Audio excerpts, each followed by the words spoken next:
ఓం శాంతి. ఈరోజుటి మురళి తారీఖు జనవరి 21, 2026. శివ భగవాను వాచ. మధురమైన పిల్లలు, ఒక్క తండ్రి స్మృతి ద్వారా మీరు సుప్రీంగా తయారవ్వాలి. పొరపాటున కూడా ఇంకెవ్వరిని స్మృతి చేయరాదు. ప్రశ్న: తండ్రితో ఏ ఆశను పెట్టుకోకుండా కృపను కోరుకునే బదులు స్వయమే శ్రమ చెయ్యాలి. జవాబు: పాత శరీరానికి ఏదైనా కర్మభోగం ఉంటుంది. దివాళా తీశారు లేదా జబ్బు పడ్డారు. అప్పుడు తండ్రి అంటారు, ఇదైతే మీ లెక్కాచారం. ఇందులో బాబా ఏదైనా కృప చూపించాలనే ఆశ పెట్టుకోకండి. మీరు శ్రమ చేసి యోగబలంతో పని జరిపించండి. స్మృతితోనే ఆయుష్ పెరుగుతుంది. కర్మభోగం సమాప్తమవుతుంది. ప్రాణాల కంటే కూడా ప్రియమైన తండ్రిపై ఎంత ప్రేమ ఉంటుందో అంత స్మృతి ఉంటుంది మరియు కళ్యాణం అవుతూ ఉంటుంది. అచ్చా, మధురాతి మధురమైన అపురూపమైన పిల్లలకు మాత్పిత బాప్దాదాల ప్రియ స్మృతులు మరియు గుడ్ మార్నింగ్. ఆత్మిక పిల్లలకు ఆత్మిక తండ్రి నమస్తే. ధారణ కొరకు ముఖ్య సారం. ఫస్ట్ పాయింట్: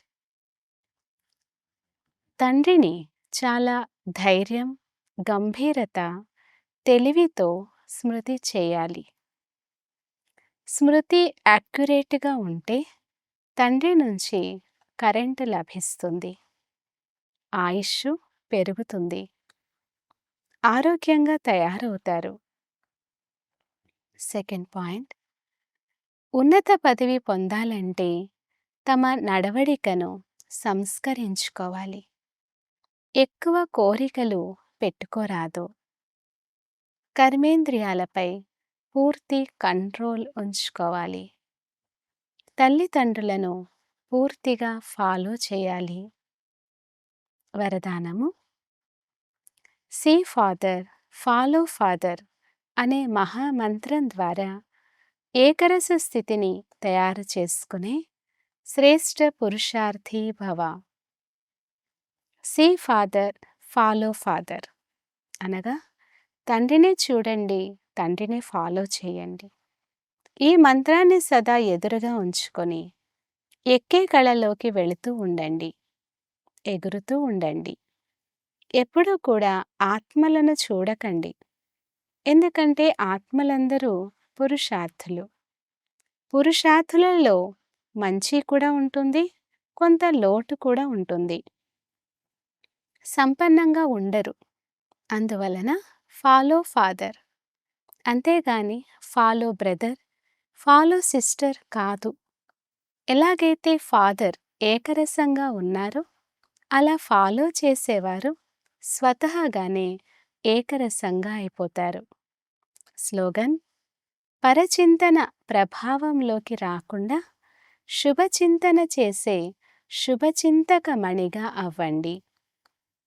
అవ్యక్త సూచన: ఈ అవ్యక్త మాసంలో బంధనముక్తులుగా ఉండి జీవన్ముక్త స్థితిని అనుభవం చేయండి.